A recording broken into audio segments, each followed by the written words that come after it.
Good morning student, it is video number 6 of chapter gravitation and today we discuss importance of universal law of gravitation. Previous video number 5 में हमने Newton's law of gravitation जिसको हम universal law of gravitation भी बोलते थे उसको हमने derive किया था और डिराइव करने के बाद जो हमारे पास फॉर्मूला आया था वो आया था G ma into M B upon R square.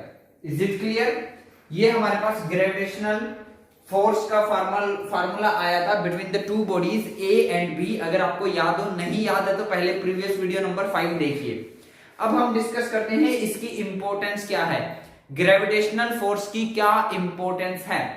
Kepler ने 3 लॉ तो प्रोवाइड किए थे, लेकिन केपलर ने ये नहीं बताया था कि प्लैनेट सन के चारों तरफ क्यों रिवॉल्व करते हैं, रीजन क्या है. ये बात न्यूटन ने ही बताई थी कि प्लैनेट सन के चारों तरफ ग्रेविटेशनल फोर्स की वजह से रिवॉल्व करते हैं. तो ग्रेविटेशनल फोर्स के क्या क्या यूजेस हैं. एक तो जितने भी सारे प्लैनेट है, मार्स है, जुपिटर है, सैटर्न है, यूरेनस है, ठीक है, ये सब सन के चारों तरफ रिवॉल्व करती है बिकॉज सन के बीच में और प्लैनेट के बीच में क्या होता है, ग्रेविटेशनल फोर्स. अगर ये ग्रेविटेशनल फोर्स ना होता तो कोई भी प्लैनेट सन के चारों तरफ रिवॉल्व नहीं करता. इनफैक्ट हमारा यूनिवर्स स्टेबल इसी वजह से है क्योंकि डिफरेंट प्लैनेट्स और डिफरेंट स्टार्स के बीच में क्या है, ग्रेविटेशनल फोर्स. तो यूनिवर्स की स्टेबिलिटी किसकी वजह से, ग्रेविटेशनल फोर्स की वजह से. नेक्स्ट आपको पता ही होगा हमारी जो अर्थ है, हमारा जो अर्थ प्लेनेट है वो सन के चारों तरफ रिवॉल्व करता है और अर्थ के चारों तरफ मून रिवॉल्व करता है. तो मून भी अर्थ के चारों तरफ क्यों रिवॉल्व कर पा रहा है, क्योंकि मून के बीच में और अर्थ के बीच में क्या है, ग्रेविटेशनल फोर्स. नेक्स्ट हम अर्थ पर क्यों चल पा रहे हैं, क्योंकि हमारे बीच में और अर्थ के बीच में भी क्या है, ग्रेविटेशनल फोर्स. आप मून पर जाकर चलकर देखो तो आप देखोगे मून के पास मून की जो ग्रेविटेशनल फोर्स होती है वो काफी वीक होती है, जिसकी वजह से आप मून पर आपको मून पर काफी स्लो चलना पड़ेगा.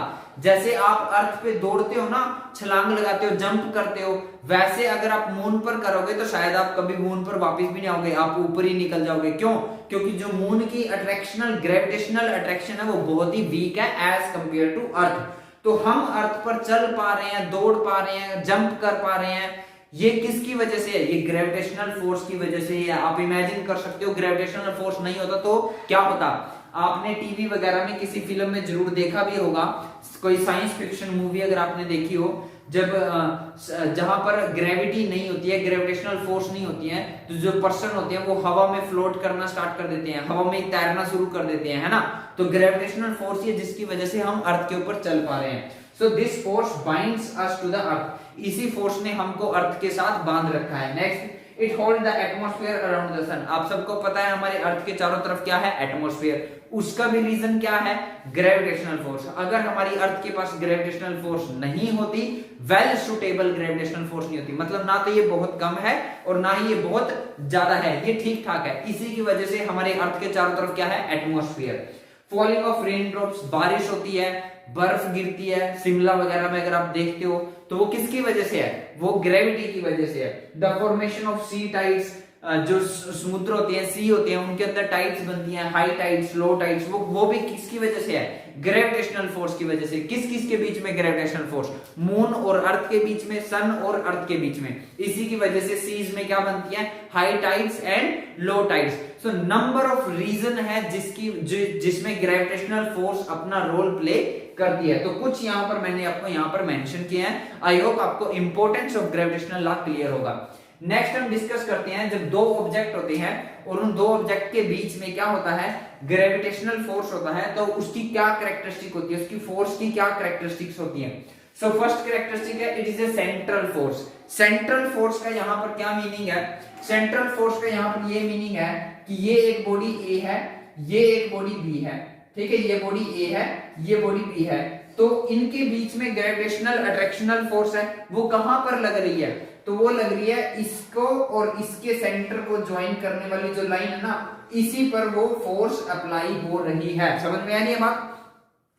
क्योंकि ग्रेविटेशनल फोर्स दो ऑब्जेक्ट के सेंटर को ज्वाइन करने लाइन पर लगती है, ज्वाइन करने वाली लाइन पर लगती है, इसलिए हम इसको क्या बोलते हैं, सेंट्रल फोर्स। नेक्स्ट आता है it is a conservative force. Conservative force word का मीनिंग है कि ग्रेविटी जो वर्क करती है किसी बॉडी पर वो उसके पाथ पर डिपेंड नहीं करती, वो सिर्फ उसके इनिशियल और फाइनल पॉइंट पर डिपेंड करती है। समझ में आया मैंने क्या बताया? हालांकि थोड़ा कॉम्प्लिकेटेड है और अभी शायद मैं आपको एक्सप्लेन भी नहीं कर पाऊंगा इस वीडियो में, बट आप ध्यान से मेरी वर्डिंग सुनोगे तो थोड़ा थोड़ा सा आपको क्लियर जरूर होगा। ग्रेविटेशनल फोर्स के अगेंस्ट जब हम कोई वर्क करते हैं किसी बॉडी पर, तो वर्क इस बात पे डिपेंड नहीं करता कि पाथ क्या था, रास्ता कौन सा फॉलो किया था, सिर्फ इस बात पे डिपेंड करता है कि इनिशियल और फाइनल पॉइंट सेम होना चाहिए। जैसे मान लो आप किसी ऑब्जेक्ट को, ठीक है, फर्स्ट फ्लोर से, ग्राउंड फ्लोर से थर्ड फ्लोर पर लेकर गए, फर्स्ट फ्लोर से थर्ड फ्लोर पर लेकर गए और आपके पास उसको लेके जाने के तीन ऑप्शन थे। क्या? एक तो आप स्टेयर से चल के जाओ, एक आप लिफ्ट से चल के जाओ, एक आप हेलीकॉप्टर में बैठ के जाओ। तो तीन डिफरेंट पाथ फॉलो करोगे ना आप। स्टेयर से जाओगे तो कुछ और पाथ होगा, लिफ्ट से जाओगे तो कुछ और पाथ होगा, हेलीकॉप्टर से जाओगे तो कुछ और पाथ होगा। थ्री डिफरेंट पाथ हुए, बट आपका इनिशियल और फाइनल पॉइंट क्या है? सेम। इनिशियल पॉइंट क्या था? Ground floor. फाइनल पॉइंट क्या है? Third floor. वो अगर सेम है तो तीनों ही केस में ग्रेविटेशनल फोर्स सेम वर्क करेगी। इसी का मीनिंग होता है कि जो ग्रेविटेशनल फोर्स होती है वो कंजर्वेटिव होती है। नेक्स्ट आता है it is independent of medium और other bodies between the given bodies. मान लो हम इन दो बॉडीज के बीच में ग्रेविटेशनल फोर्स कैलकुलेट कर रहे हैं, तो ग्रेविटेशनल फोर्स पर इस बात का कोई इफेक्ट नहीं होगा कि इन दोनों के बीच में मीडियम क्या है, मतलब इन दोनों के बीच में वाटर प्रेजेंट है या एयर प्रेजेंट है या ऑयल प्रेजेंट है। Gravitational force as it is रहती है। दूसरा, इस बात पे भी कोई फर्क नहीं पड़ता कि इन दो के बीच में कोई तीसरी और बॉडी भी प्रेजेंट है आसपास में, इस बात से भी कोई फर्क नहीं पड़ता। इनके बीच में जो दो बॉडीज के बीच में जो ग्रेविटेशनल फोर्स है वो एज इट इज रहेगी। So it is independent of medium और other bodies between the given bodies. Next सबसे important, it obeys Newton's third law of motion. Newton's third law of motion, याद करो Newton's third law of motion क्या कहता है? Newton third law of motion कहता है forces are equal and opposite, for every action there is equal and opposite reaction.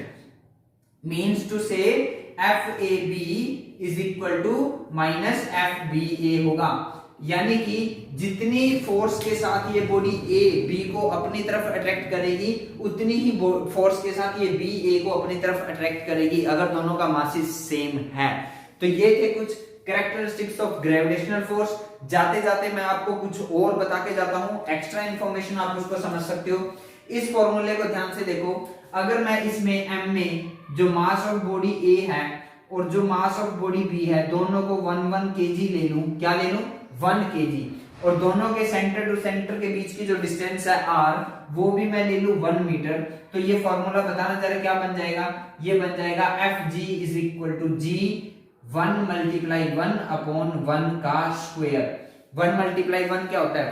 1 का square क्या होता है? 1 को 1 से डिवाइड करेंगे तो 1, और 1 को लिखो या ना लिखो कोई फर्क नहीं पड़ता। तो यानी हमारे पास आ गया gravitational force is equal to universal constant G।